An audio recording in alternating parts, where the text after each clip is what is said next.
बिस्मिल्लाहिर्रहमानिर्रहीम। अस्सलामुअलैकुम स्टूडेंट्स। उम्मीद करता हूँ कि आप सब लोग खैरियत से होंगे और खुश होंगे। तो बच्चों, class 10th chemistry new book और चैप्टर नंबर 6 साल्ट, आज उसके एमसीक्यूज़ मैंने आपसे डिस्कस करने हैं। तो फर्स्ट एमसीक्यूज़ है हमारे पास, which of the following salt is soluble in water. अच्छा, सबसे पहले बच्चों साल्ट देखें ना, तो साल्ट जो है ये आयोनिक कंपाउंड्स होते हैं हमारे पास, और ये इनके दरमियान इलेक्ट्रोस्टैटिक फोर्स होती है, यानी पॉजिटिव और नेगेटिव, और ये एसिड और बेस के मिलने से बनता है। बेस पॉजिटिव आयन डोनेट करती है और एसिड पर जो है वो नेगेटिव आयन डोनेट करता है। पॉजिटिव और नेगेटिव के मिलने से हमारे पास ये एक स्ट्रॉन्ग साल्ट बनता है। अब वो सवाल ये पूछ रहा है एमसीक्यू नंबर 1 में कि इनमें से कौन सा जो साल्ट है वो पानी में हल होता है। तो इसका जवाब है सोडियम नाइट्रेट, NaNO3। ठीक है ना। अब सोडियम साल्ट्स जो होते हैं हमारे पास, सोडियम साल्ट्स, सोडियम नाइट्रेट्स, ये पानी में हल होते हैं, और सिल्वर क्लोराइड्स या लेड साल्ट जो होते हैं हमारे पास, ये इनसोल्यूबल होते हैं, या अगर सोल्यूबल भी हों तो बहुत कम सोल्यूबल होते हैं, यानी स्लाइटली सोल्यूबल होते हैं। सेकंड है, which types of ions do base provide for salt formation।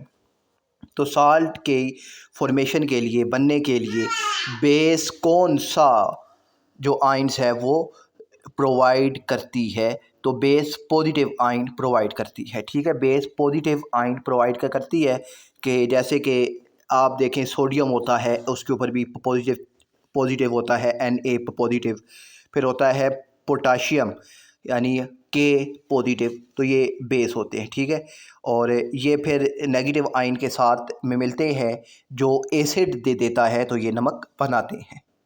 Third है, what is the primary reason salt have high melting point.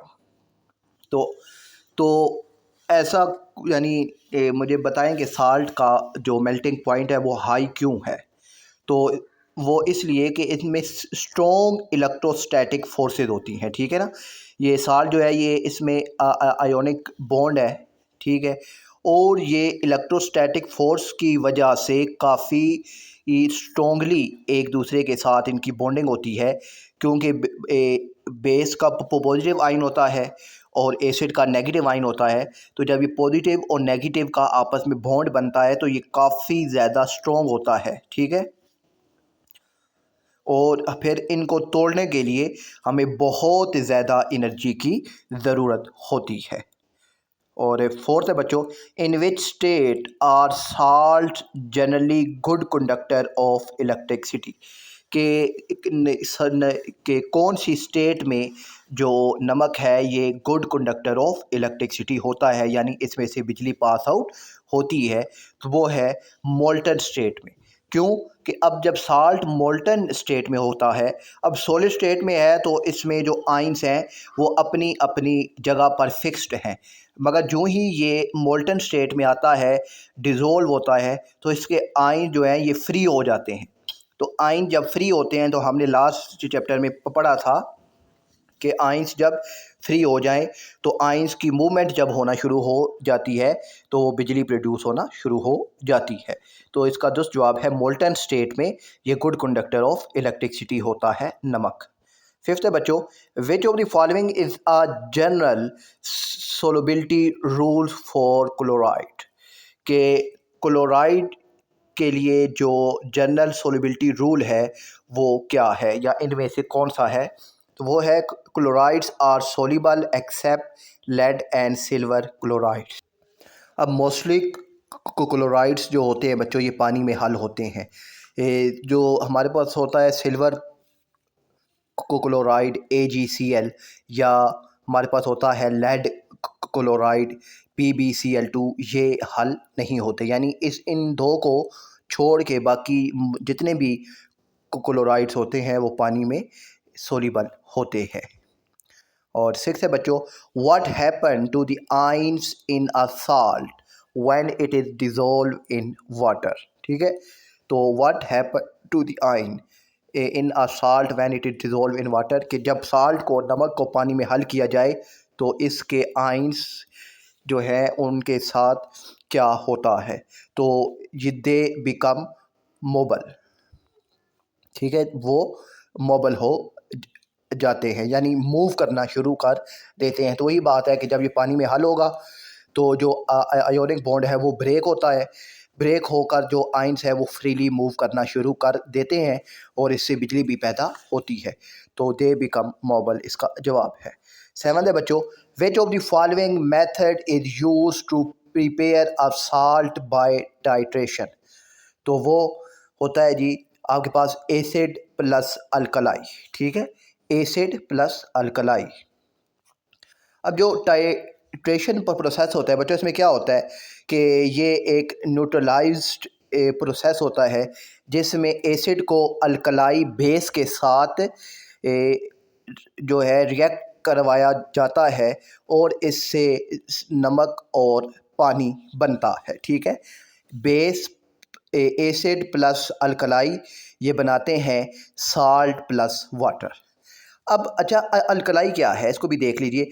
Alkali भी बेस ही है, ठीक है, मगर वो बेस जो पानी में हल हो, वो बेस जो पानी में हल होकर OH आयन देती है, वो बेस भी है और अल्कलाई भी है।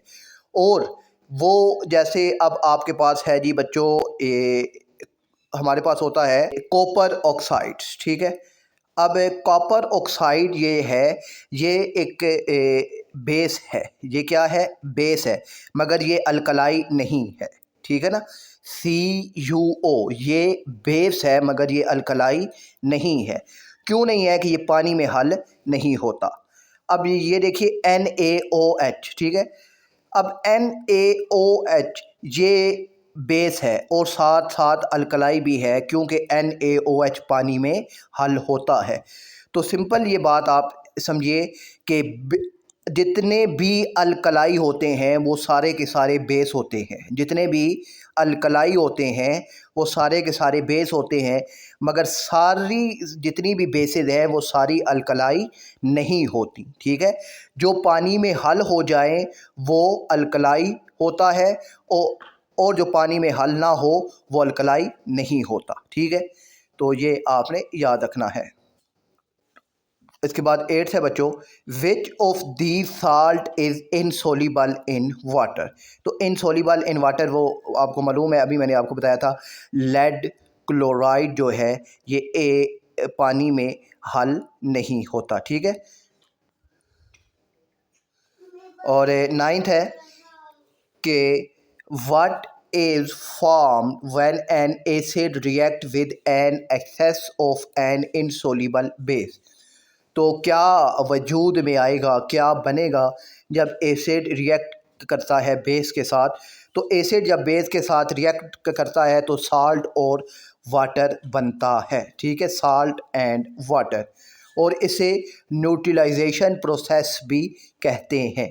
और 10th है बच्चों, विच ion is commonly found in soluble nitrates.